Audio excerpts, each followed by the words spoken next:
Di Perpres ini itu ingin menjamin masyarakat yang saat ini kita mempunyai PKM itu mendapatkan perlakuan yang sama ya, yang baik ya, semua peserta BPJS ya. Nah, makanya dikeluarkan KRIS, salah satunya adalah mengatur sarana prasarana untuk ruang rawat inap yang disebut dengan kelas rawat inap standar ya. Ada 12 komponen yang harus memenuhi syarat itu. Nah, kenyataan di lapangan saat ini memang ada kelas 1, kelas 2 dan kelas 3 ya. Dan sebagian sudah memenuhi standar itu, tetapi sebagian belum. Makanya dengan Perpres ini diatur. Sebagai contoh gini, masih banyak di rumah sakit itu ada yang di kelas 3 itu ada 5 orang, 6 orang, bahkan ada 8 orang.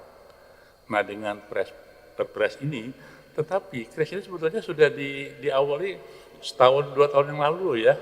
Bahkan ada SK Dirjen yang mengatur umpamanya rawat inap itu maksimal hanya boleh 4 tempat tidur dengan memenuhi 12 komponen tadi. Ya, komponen itu banyak sekali. Nah, dengan komponen itu menjamin semua peserta ini mendapatkan layanan yang sama, termasuk layanan medis. Jadi saya ulangi, layanan medis maupun layanan non medis, semua peserta CKN ini mendapatkan yang sama. Begitu ya. Nah, tentu saja, nanti kalau mau iuran mungkin silakan dijawab oleh itu. Nah, dengan diumumkan, sebenarnya sudah lama ya kita umumkan bayi ini, dan semua rumah sakit berproses dan memang harusnya menyiapkan, karena ini kan tujuan bangsa negara kita untuk rakyat kita ya, dan sebagian sudah berproses. Ini saya sampaikan data ya. Ini di kita itu ada 3.176 rumah sakit ya secara nasional ya, yang akan diimplementasikan masuk KRIS itu adalah 3.060. Ya, sedangkan targetnya 30 April ini adalah 2.858. Nah, kemudian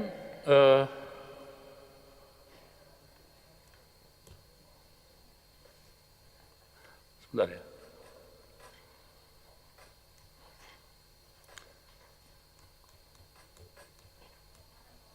Oh ini. Sebentar.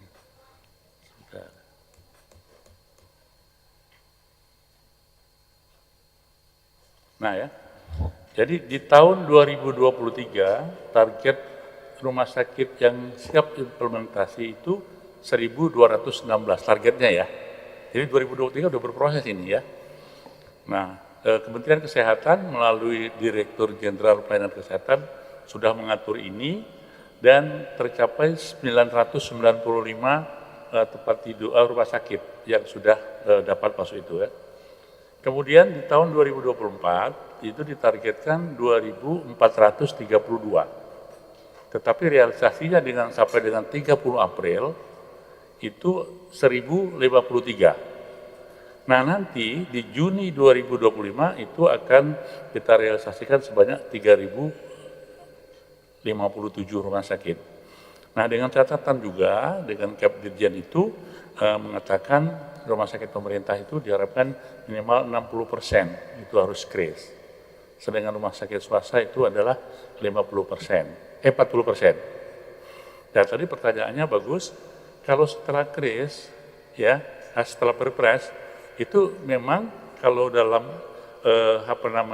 implementasinya rawat inap itu nanti akan ada 2 ya, yaitu kelas rawat inap standar dan non.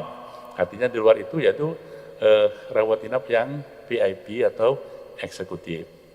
Jadi yang KRIS tadi semua untuk pasien BPJS gitu ya.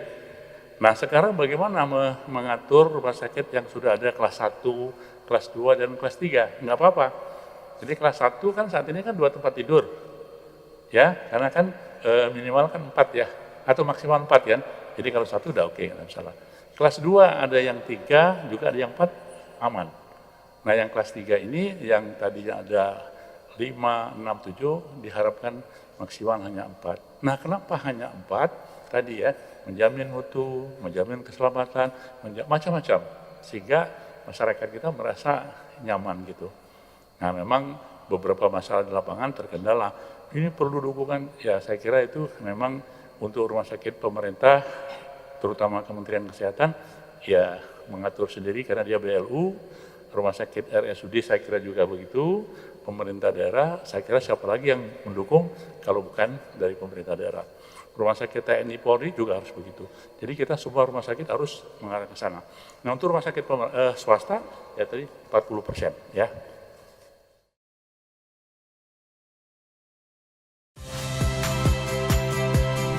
Saya Liviana Cerlisa. Saksikan program-program Kompas TV di siaran digital, pay TV, dan media streaming lainnya. Kompas TV, independen, terpercaya.